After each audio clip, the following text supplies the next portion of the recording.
কিবা বনালো ভাল হৈছে নে নাই? খুৰী বহুত ধুনীয়া বনাইছে। এই ঘৰতে যি আছে তাকে বনালো দিয়া। ভাত খালিয়ে নেকি এ?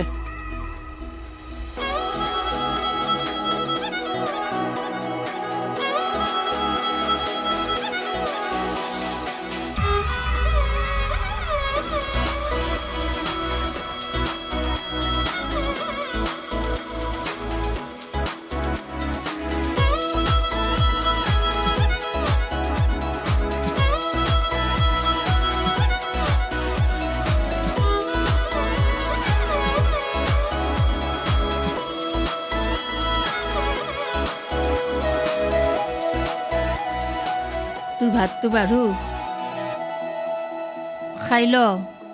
নালাগে, মোৰ ভোক লগা নাই, পিছত খাম। কমকৈ খা অলপ। ইহঁত দুটাই এনেকৈ লাগিয়ে থাকে। আমাৰ বাবাৰ খোৱা বোৱাৰ সময়ত ঠিকে নাই নহয়। কিবা দিম নেকি? নালাগে তাইক দে। দিওঁ দিয়া। নাই নালাগে।